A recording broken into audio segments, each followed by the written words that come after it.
Off the Hook, airing on offthehooksports.com, your home for real news, real opinions, and what really matters about Tennessee athletics. The Off the Hook podcast at offthehooksports.com or Facebook, YouTube, Twitter, or wherever you go for your favorite podcasts. Apple Podcasts, Spotify, Stitcher, Google Play, TuneIn, iHeart. Like, share, follow, subscribe. Off the Hook with Dave Hooker starts now.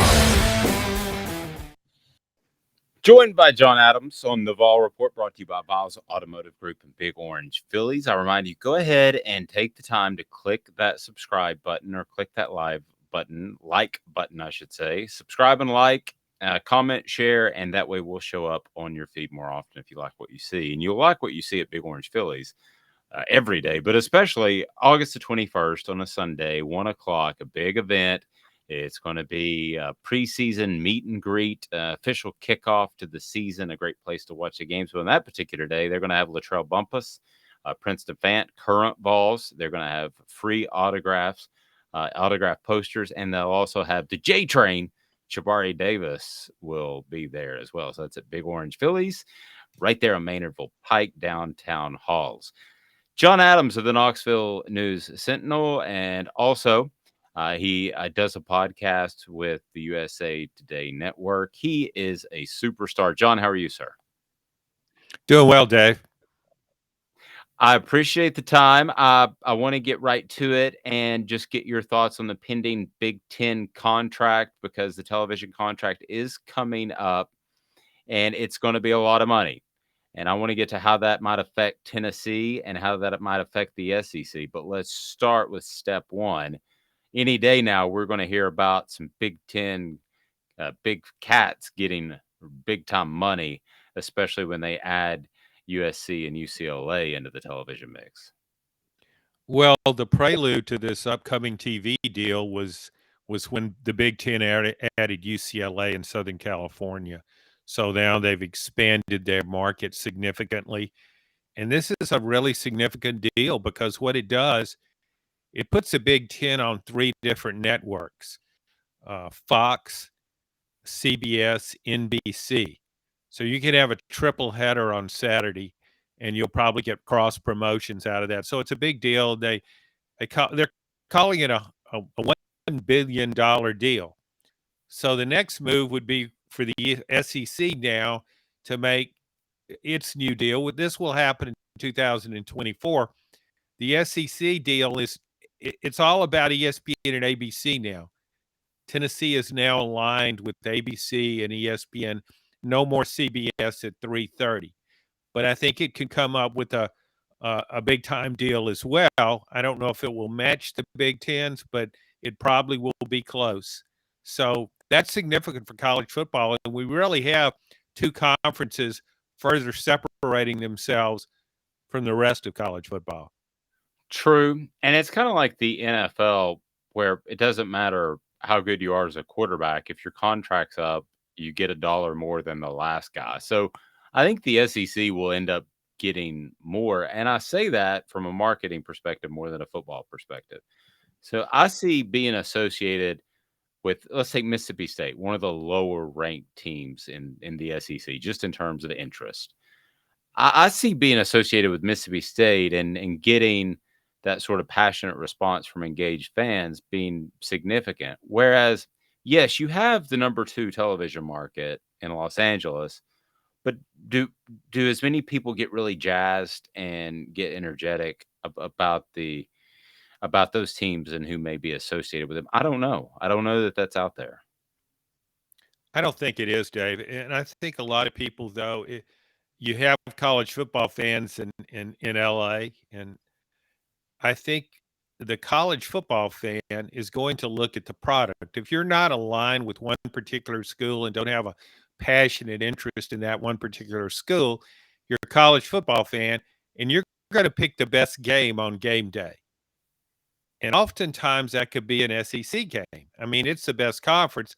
No one, I don't think, would argue that, even though the Big Ten is expanded by 2 teams. The SEC still has the best players, the best conference, still will have the most people in the NFL draft.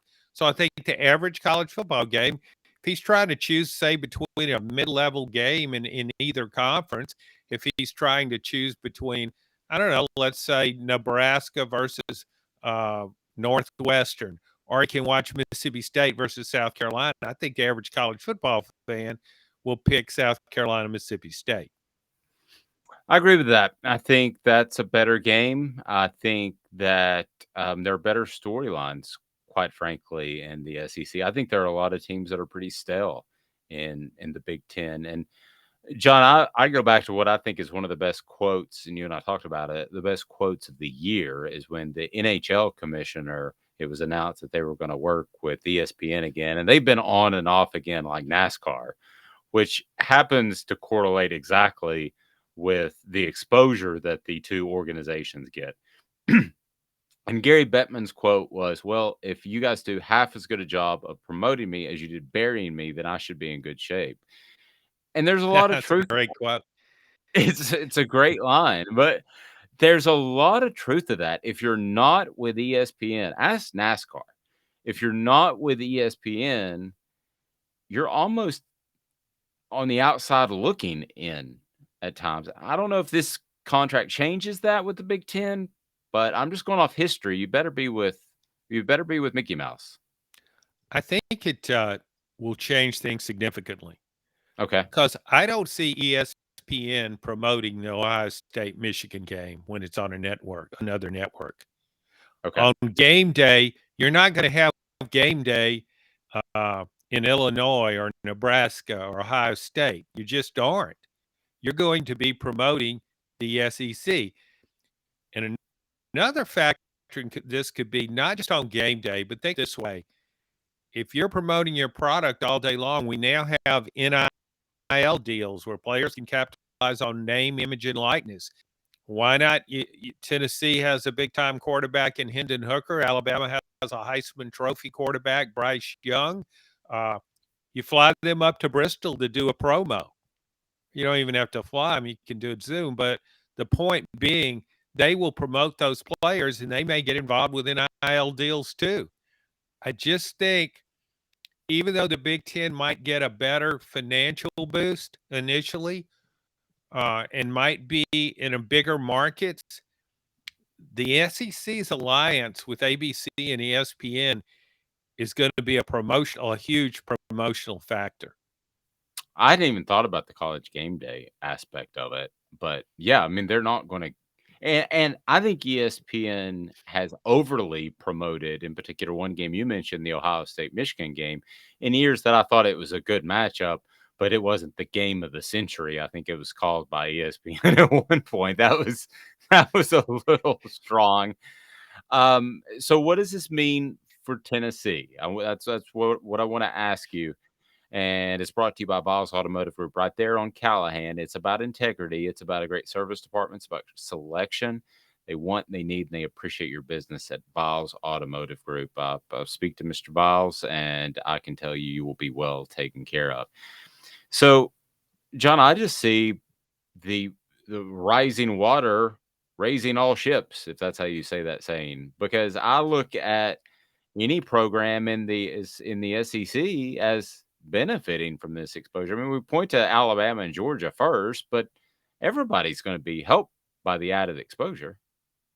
Oh, I agree. I mean, it's will be if you can. Everybody in the SEC will be helped. Let's go back a couple of decades. Go back to 1997. One of the most disappointing times for Tennessee fans was, and you could say SEC fans in general too, because a lot of people thought Peyton Manning would win the Heisman Trophy. He Sure. didn't. Charles Woodson, a great player, but a defensive player. They tried to promote him as a three-way player because he played a couple of downs on offense each game. He really wasn't that, and he didn't have great numbers in the return game. But all that aside, he had the ESPN promotional machine behind him. Charles Woodson did. In today's game, are looking ahead to the next deals in 2024, it wouldn't be that way.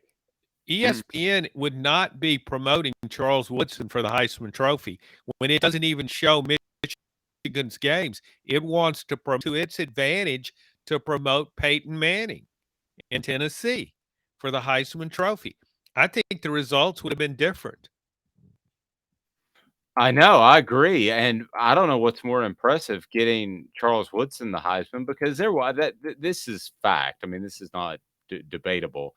There was a strong push to at least make what looked like a very boring Heisman race more exciting. So I don't know that ESPN necessarily wanted Peyton Manning not to win it, but they did want there to be some drama involved, and there usually isn't with the Heisman Trophy ceremony. I don't know why there even needs to be, but goodness, John, I thought at one point Ron Dane that season was going to win the Heisman Trophy. I mean, they pushed him at one point, and they pushed another running back out of the Big Ten. Woodson was like their third selection to push and make a close race in New York, which ended up in an upset. Yeah, the way the season unfolded with Michigan and Ohio State, and so often in the past that game has had national significance, and it did that year. But it just worked out perfectly for Charles Woodson. And another factor in it was Peyton Manning had been a star since late in his freshman season in '94. I mean, you could see the potential. It all goes back to the Manning name. But then fast forward through sophomore year, '95, junior year, '96, he's an overwhelming favorite for the Heisman going into the year. And as you mentioned, that becomes an old storyline. What else can you say about Peyton Manning and the Manning family? First family of college football. It's a tired old refrain. So if you're looking for something new, and something new is affiliated with your network, you roll with it. And I just think that had a lot to do with, don't get me wrong, if Tennessee beats Florida in '97 and Tennessee's unbeaten for national title, Peyton Manning's trophy. I can argue that.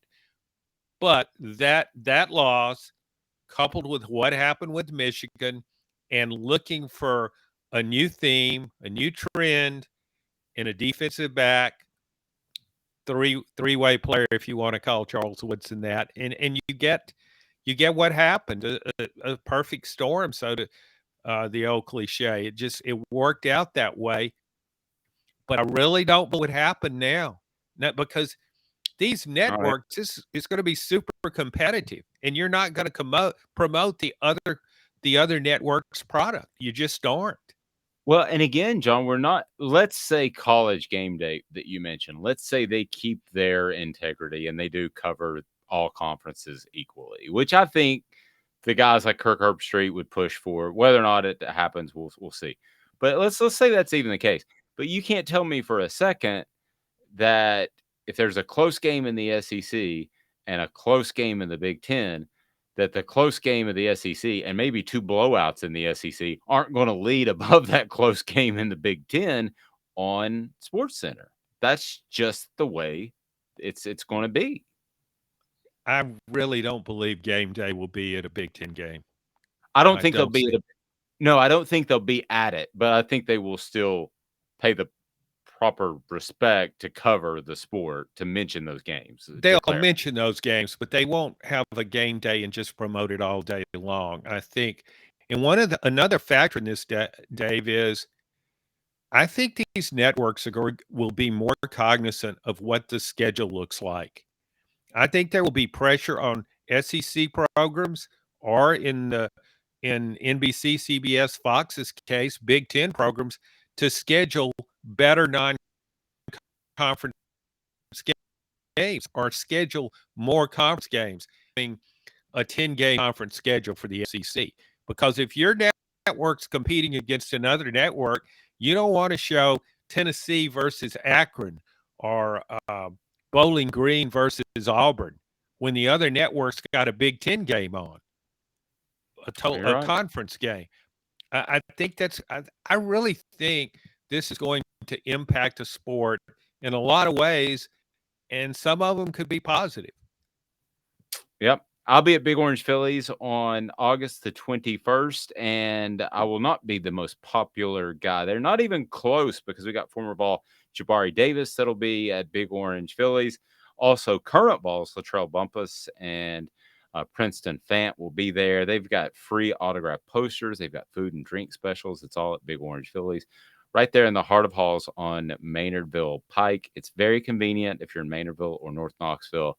So be sure and be there on August the 21st. And I'll be there. So I would love to see you there. So, John, with this television contract cycle that is coming up in the next few months and what will be enacted in 2024, isn't that the writing on the wall that that we can call it what you want to. We can call it two conferences, call it whatever you want to. But essentially what you're building is a mega conference because you've got about 30 to 35 teams that could make a playoff. Now, I think the Oregons of the world are probably going to end up in the Big Ten or somewhere, however they do that. But we're really separating the haves and the have-nots with the TV money, aren't we? We are initially. What to me would be interesting, though, is what if ESPN says we can't we don't want to just have the SEC. I mean, that's our big money winner. But what if 12? Why can't you supplement what you have, your TV deal, and add a Big 12 game? I don't know. It literally feels like Greg Sankey is playing chess and everybody else is playing checkers. I mean, the SEC commissioner just seems ahead of the game. And I interviewed him at SEC Media Days. I heard an interview on the Dan Patrick Show. He is the best at saying absolutely nothing but talking for 20 minutes. But behind it, you could just tell by talking to him. If he decides to expand, he knows exactly who he's going to call. And he did reveal on the Dan Patrick Show that he's on a couple of different committees with the Notre Dame athletic director. So I'm not ruling that out. But the North Carolinas of the world, and so on, it seems like that the two conferences, the Big Ten and the SEC, are steamrolling the sport. And ultimately, I like the SEC's chances long term to steamroll the Big Ten. Any disagreement with that statement? No, I agree that the SEC product will be superior. Yeah. I don't know necessarily that it will steamroll the Big Ten. I mean, getting Southern California, that's one of the most storied programs in college football. That was a big get for the Big Ten. UCLA, sure, pretty much inconsequential. And I like the way the SEC has stayed more regional. Its expansion hasn't jumped any time zones. It's kind of gradually just moved outward. It's added Texas and Oklahoma. I would much rather have Texas and Oklahoma but I'm not talking about TV markets. I would rather have Texas and Oklahoma than I would USC and UCLA. And keep in mind now, you've got 4 cities in Texas are among the top 11 most populous cities in the country. So, and more people are moving to Texas than they are to California. So, but I think what's key here is do you have the best product? The one exception when you talk about, well, the SEC doesn't really need to expand, and maybe it doesn't. But if you could get Notre Dame, that's a game changer. Anybody would take Notre Dame, and you'd probably add one other team. So if the SEC, that would end this regional pattern that's been going on the way it's expanded to adjoining states. But it would certainly not pass on Notre Dame. Agreed. He's John Adams. I'm Dave Hooker. Again, Vols Automotive Group is right there on Callahan. It is very easy to find. Vols Automotive Group, they want, they need, and they appreciate your business. So check them out. Again, Big Orange Phillies, you need to check them out too in the heart of Halls. A great place, family friendly, karaoke. They've got billiards, they've got pool, they've got it all. So that is Big Orange Phillies. This is a presentation of Off the Hook Sports. For John Adams, I'm Dave Hooker.